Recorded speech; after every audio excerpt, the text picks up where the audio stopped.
Let's continue discussing Thomas Sowell's The Fallacies of Social Justice. This is the sixth and final part of the interpretation. Let's finish it. If you've been waiting for Sowell to provide a concrete solution for achieving social justice, you might be disappointed. No one has that perfect solution. The purpose of Sowell's book is to help us understand the nature of the social justice problem, urging us not to make the mistake of throwing stones at our own feet. But I believe you won't feel let down because the real value of this book lies in enhancing our ability to think critically, far more than in providing a set of correct answers. In this final part we reveal Sowell's trump card.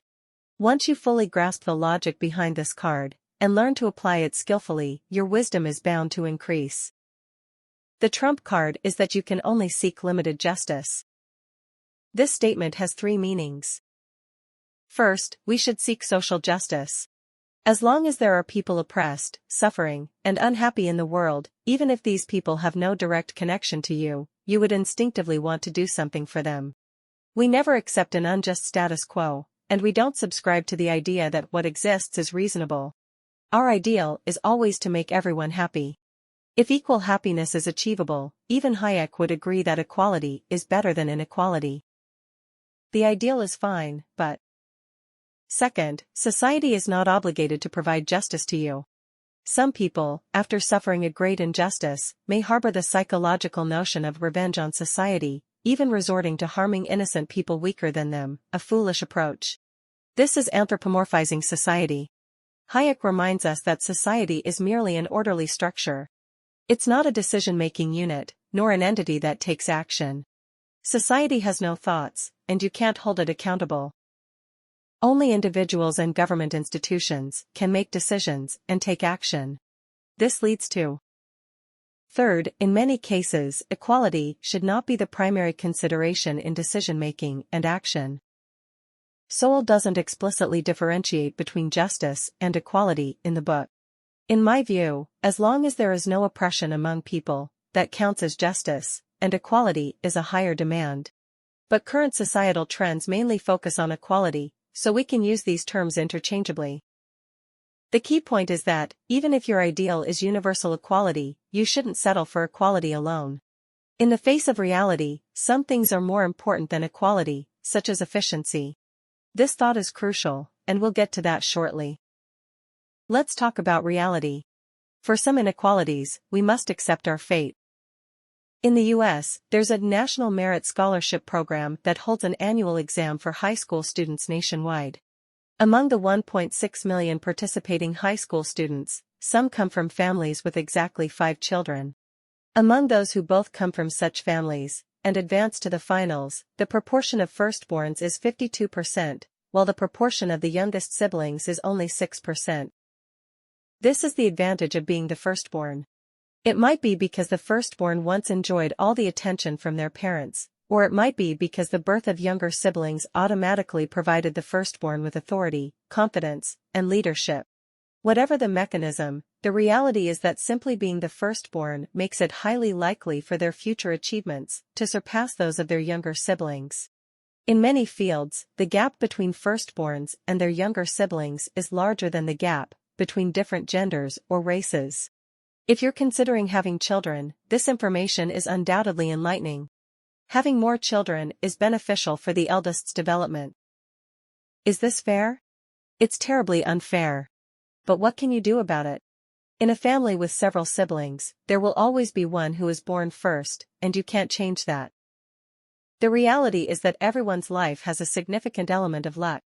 As Hayek said, some differences in human destinies are evidently beyond the control of human institutions. They are matters of the entire universe. So, Sowell argues that we can't demand justice from the universe. This determines the limited nature of justice. We cannot endlessly seek justice without considering what individuals can control and what they cannot. We need a bit of Stoic spirit here. Identify what human institutions can control and accept what they cannot. Now, let me bring up Michael Sandel. He also recognized that success has too much of a luck factor, but he was determined to demand justice from the universe. He suggested that universities should simply admit students through a lottery. Yes, a lottery is fair because, in the face of probability, every student is equal. Sowell doesn't mention Sandel in the book, but I think if Sandel had read this book, he might realize how absurd his proposal is. We don't need to consider extreme measures like a lottery. Just looking at the practice of lowering admission standards for African Americans in top universities, it has been proven to be a mistake. Lowering admission standards assumes that good universities are beneficial for everyone. Even if a person's performance is slightly worse, as long as they get into university, they can graduate and find good jobs afterward. But this is not true.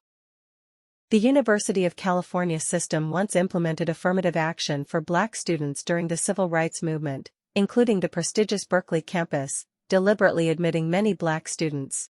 These Black students' SAT scores were still decent but significantly lower than those of white and Asian students at Berkeley. The result was that many of them, after entering Berkeley, struggled to graduate. Are you kidding? Berkeley is where the smartest students go to college, and professors can't lower the course difficulty specifically for Black students. If these Black students had attended a regular university, at least they might have graduated, whereas here, most didn't even obtain a degree. Is that really doing good for Black people? So, later, the University of California system abolished the policy of lowered admission standards, and the result was an immediate increase not only in the graduation rate of Black students, but also in the total number of graduates. Perhaps because they were compelled to study harder. Then you might ask, why didn't Berkeley just go all the way and lower the graduation standards for Black students? So what I want to say is, what do you think of university? Is it a place to provide benefits? Isn't a university supposed to cultivate outstanding talents, and rely on them to contribute to society?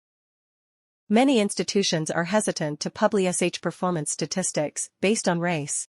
Still, there are statistics indicating that graduates from universities with lenient graduation requirements, resulting in lower grades for Black students compared to white students, have lower proportions of obtaining licenses in fields such as medicine and law.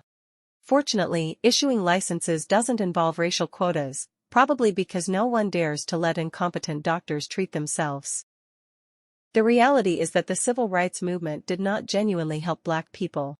Sowell provides detailed data showing that before the civil rights movement, the poverty rate among African Americans in the U.S. was steadily decreasing.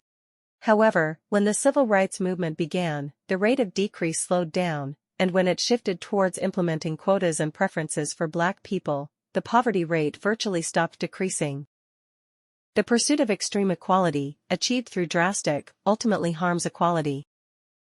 Now, let's talk about the relationship between equality and efficiency. There's a popular notion that, in the past, everyone was poor, so we should first make the cake bigger. Now that the cake is already large, we should prioritize fairness and focus on how to divide the cake. This notion is incorrect. The reality is that, regardless of how big your family's cake is, as soon as you start focusing on dividing the cake will shrink. Sowell proposes the crucial question: do rich people become wealthy by exploiting the poor, making them poorer, or by making the lives of the poor better? We can test this question with facts. One way to test is to expel all the rich people from a certain area, and observe whether the remaining people become poorer or wealthier. This has happened several times in history, often because a minority ethnic group was wealthy, and the local majority population became discontent. And history tells us, when the Ugandan government expelled Asian business owners, the Ugandan economy collapsed.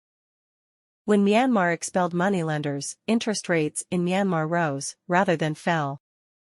When the Philippines massacred over 20,000 wealthy Chinese in the 17th century, the Philippines faced shortages of goods. When Russia expelled Jews, the Russian economy struggled, and Catherine the Great had to secretly arrange for Jews to return.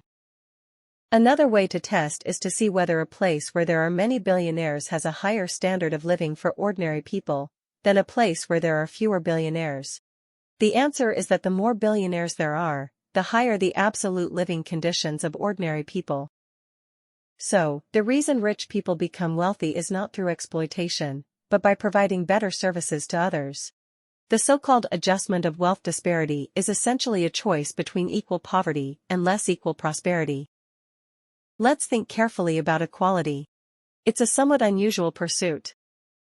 The pursuit of freedom, the pursuit of efficiency, both start from each individual and primarily rely on personal efforts. If someone oppresses me, I must resist. If I want to provide better products to the market, I must strive. But what does it mean to seek equality? This person originally had nothing to do with me, and maybe I don't have their abilities. Still, suddenly I demand the same treatment as them. I want to attend their university, earn their salary. This desire is natural, but who can help me achieve it? In essence, we are expecting a godlike power. We often envision the government as this god, and some politicians and intellectuals love to play the role of a god. Because playing the role of a god brings them power.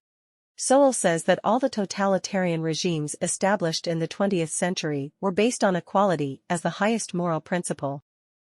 Making a cake is everyone's business. Dividing the cake is a matter of power. The period in American history when African Americans progressed the fastest was the 1940s and 1950s, right up until the enactment of the Civil Rights Act of 1964. Many Black people escaped poverty during this time and entered the workforce, finding stable jobs. How was this achieved? Numerous Black people actively moved from the South to the North, seeking better economic opportunities and educational prospects for their children. That was the result of Black people's own efforts.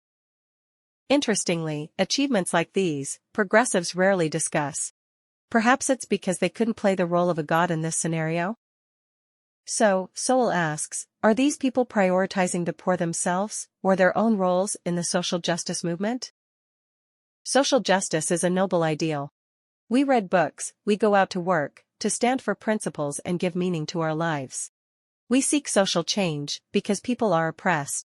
But we must understand that there can only be limited justice in the world. Society is not a decision-making entity, and it has no obligation to provide justice. Government institutions, no matter how powerful, have limited information and cannot control everything. The quest for justice should ultimately start with individuals. You can demand freedom because your rightful freedom does not burden society. It's your right. You can also seek to increase efficiency, which is good for society because you are creating value for others. Freedom and efficiency are both individual-centric, human-centric, and based on the belief in people. However, seeking extreme equality is about believing in a god. In conclusion, let's end this series with two quotes that Sowell referenced in his book. The first quote is from the economist Milton Friedman, also considered one of Sowell's mentors. A society that puts equality, in the sense of equality of outcome, ahead of freedom will end up with neither equality nor freedom.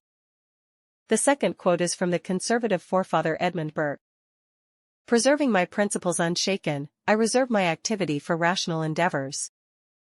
If you feel there is value in this, please like, subscribe to this channel, and leave your thoughts or suggestions in the comments section. Let's grow together and read more good books.